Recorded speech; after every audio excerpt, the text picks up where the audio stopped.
PJ, what's the team's mindset heading into this series? I think we're all excited.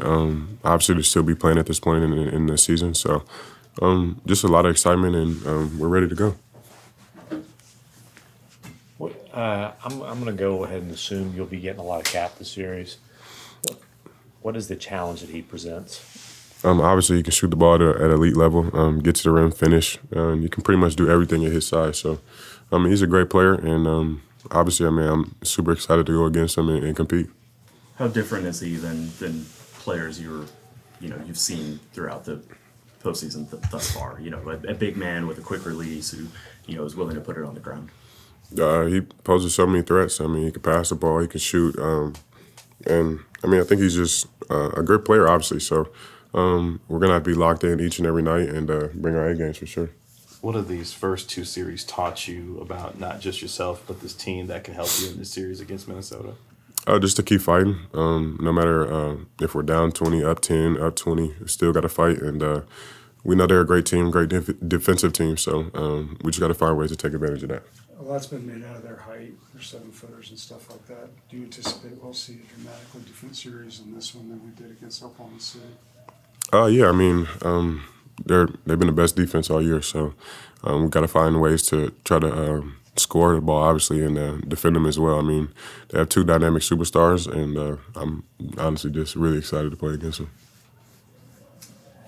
PJ, if the Timberwolves are favored and everything, you've kind of brought your resilient mentality with the pose and just how much pride do you take in just looking to upset the odds and lead this team to upsetting the odds?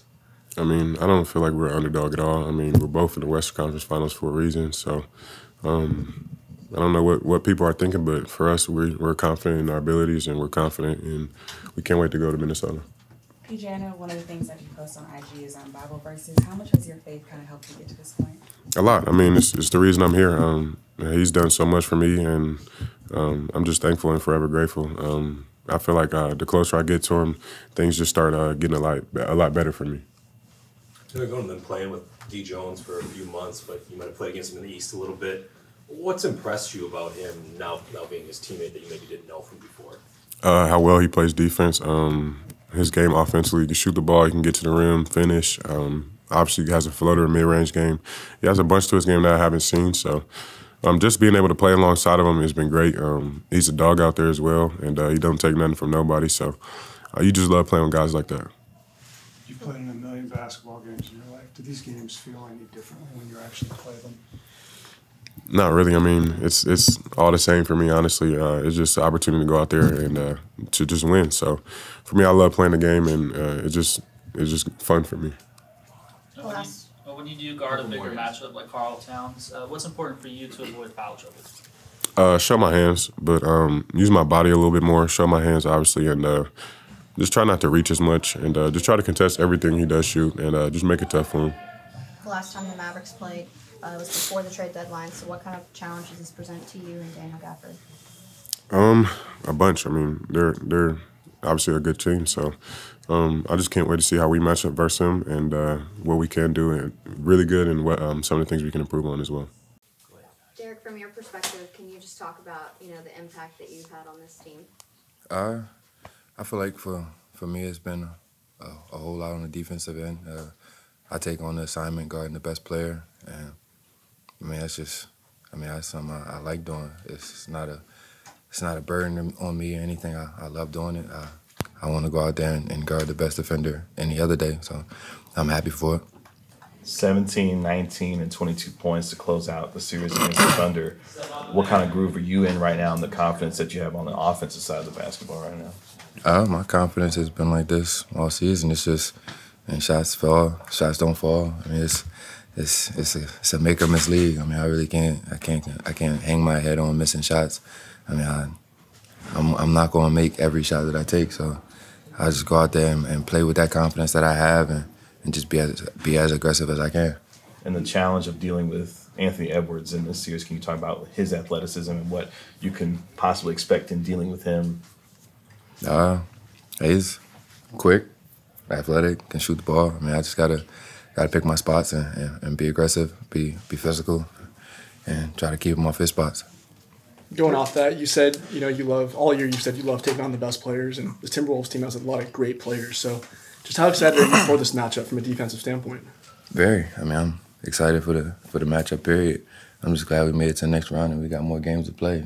We got another opportunity to be a great team and showcase that we are a great team.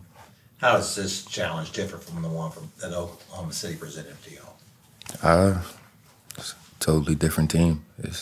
Nobody on that team is from OKC's team. That's the difference for me. Derrick, is there anything you learned personally with the run with Miami in the bubble that you kind of harken back to right now or can kind of lean on as you get deeper into the playoffs? No, I wasn't playing as much. So, I mean, as a viewing it's the playoffs. It's going to get tough. You gotta go out there and give it everything that you have. You can't go out there and BS thinking that you're going to get a win. So you got to play all 48. But for you personally, in your journey, so to speak, did you visualize you'd be, such an integral part of such a good team? Is that part of something of how you prepared yourself to be where you are today? Yeah, I mean, I trusted my work as always, and in other situations, I wasn't as fortunate enough to have the opportunity that I have right now, which is to play a lot. And I mean, Coach Kidd put a whole lot of faith in me when I got here, and told me that I was going to have to work for my spot, and I did. And, I mean, he trusted me to go out there and be who I am. So for you to be where you are today, is it a sense of relief or accomplishment, or both? A little bit of both, I guess.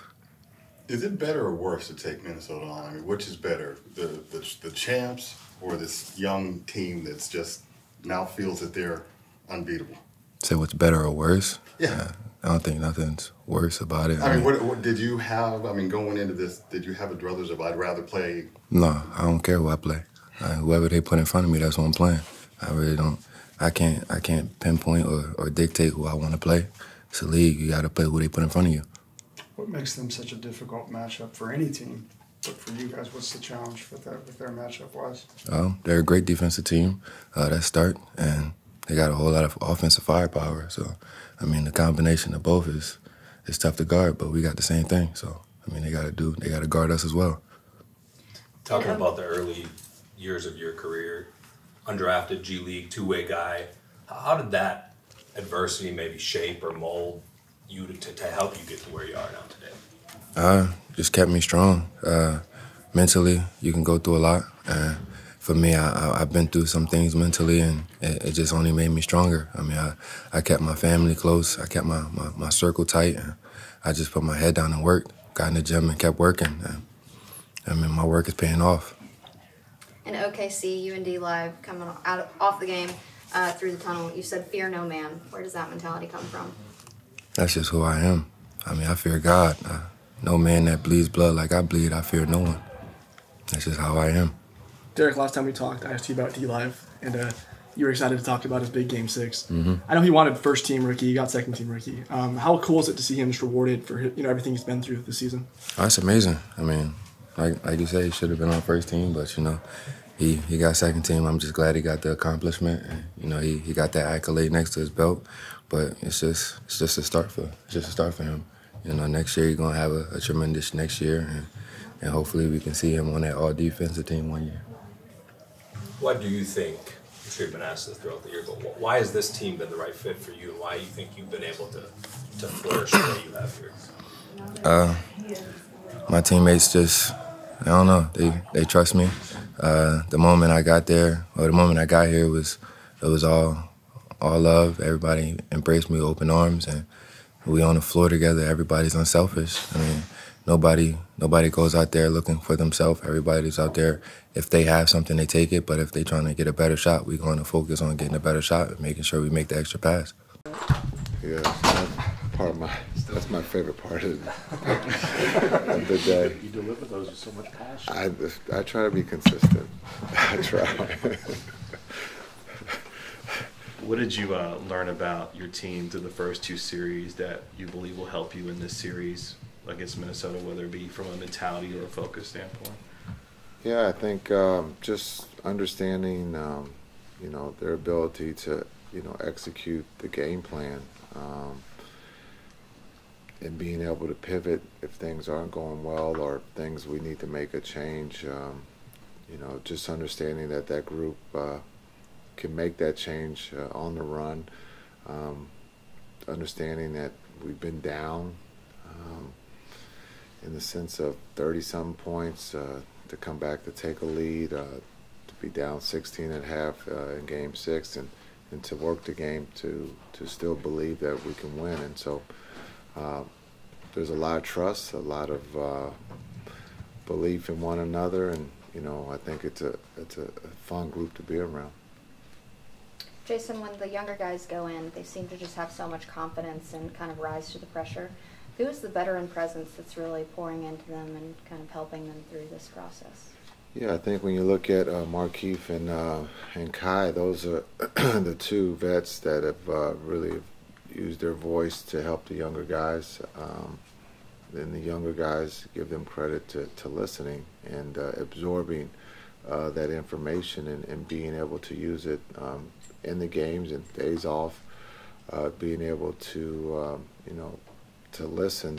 A lot of times we can say we're listening, but I really, believe that those younger guys are listening to Keith and to Kai. Does the heart of this team remind you of the 22 team? Oh, that's a good question. Two different teams. Totally. They're different in a lot of ways. And so heart is probably different too. This team is probably a little bit more talented than that first group, and that's not being negative but this group has a lot of talent. How do you think Luke is different now from 2 years ago? Well, yeah, led the league in scoring. He was probably on the cusp of being one of the best players in the world then, but now he's one of the best players in the world. He's older. His maturity, he's seen every defense, the double teams, so being able to use his experience here, I think, again, the experience going through the last couple years, understanding 22 and then last year, and then now being able to use those 2 years to get where we are today. Yeah, I think so. I think he's different in that way. And then he's worked on his game, and he's gotten better. Coach, I don't know if you've seen this over the years, but Karl Anthony Towns has been pretty public in his belief that he thinks he's the best shooting big man in NBA history. That topic is a pretty sensitive one for us around here. You played with a pretty good one. Yeah. Do you agree with Karl Anthony Towns on that? Everyone has a right to their opinion, especially now. But yeah, he can shoot it. He can definitely shoot it.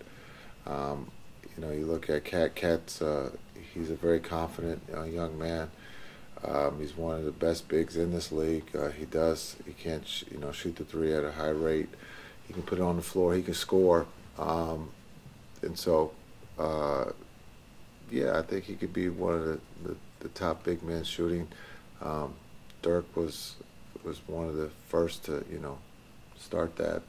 So I think Dirk would definitely have something to say. But I think Dirk opened the door for a lot of the bigs to become shooters. And so is Cat the best big man shooter? Only time will tell. We'll see. It's still early.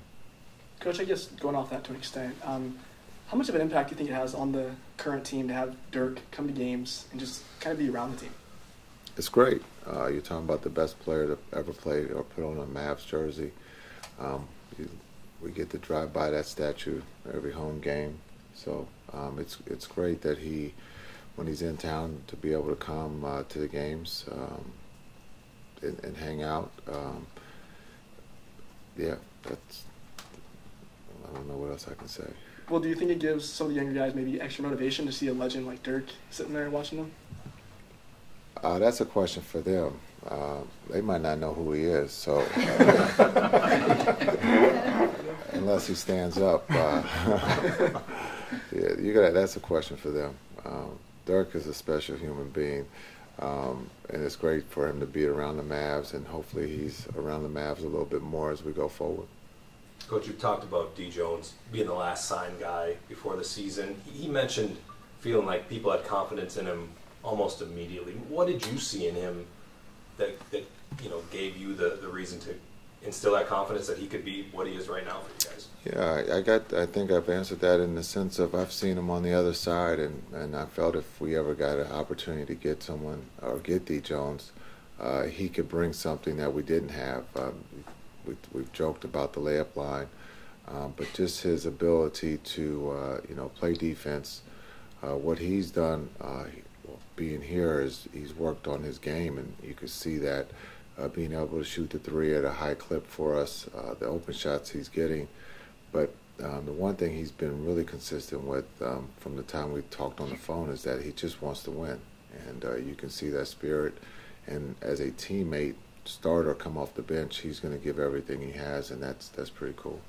How do you guys avoid a slow start in game one? Obviously, you've had another day of rest, and you've joked about it in terms of what that means for you guys in terms of play on the court. How do you guys avoid that and hopefully try to take the crowd out of it in Minnesota in game one? We're going to try our best not to have a slow start. Game ones have always been a struggle for us, so hopefully we can turn that around in this series. We'll get an opportunity tomorrow night. But playing in Minnesota is a tough place to play. The crowd is on top of you. It's a great atmosphere, and they got a really good team, and they're well coached. So we got our work cut out, but we definitely know that we've gotten off to slow starts in series. So we want to try to change that tomorrow. Coach, there's a photo of you guarding Kyrie in Cleveland in his early years and now you coaching him. So from a player to a coach perspective, what is it like to see Kyrie have the success as a Dallas Maverick? It's great to see him have the success here in Dallas. I'm very fortunate to have a talented player like him to be able to coach. I haven't seen that photo, but I probably stopped him. Some hand check. No, yeah, the hand check probably fouled him. I got the benefit of the call, or he probably did score. Who knows? But yeah, I don't know if I was guarding him. I was probably around him. But it's great to be with him. I've gotten to know him before this, and so it's great to see him flourish the way that we thought he could. And he's again one of our leaders. He's one of the calming influences on the team and in that locker room, and we're going to need that in this series. When you play game to game, two good defenses, the physicality, the way it's reffed, how quickly do you communicate to players, hey, they're calling it tighter right now? Do you feel that in game? Is that something you talk about when you see the refs come out? Do you not worry about it? Like, how do you approach that, especially in a series with two great defensive teams? Yeah, you got to understand how it's going to be called. You look at who's refereeing, and then you look at the first 4 or 5 minutes of how things are going. P.J. has picked up 2 quick fouls here. We got to, we've talked about that. We got to make sure that he doesn't do that in this series. But you do have to be able to pivot. If the game is going to be physical and they're going to let you be physical, then you got to be consistent in that area. If not, we got to move our feet and make sure that we're not in foul trouble. And again, Minnesota's going to put a lot of pressure on your defense, and so we'll see how the game's being officiated. If it's physical, we're good with that. If it's not physical, then we're good with that too. But we're going to find out very quickly in the first 3 or 4 minutes how the game's being officiated.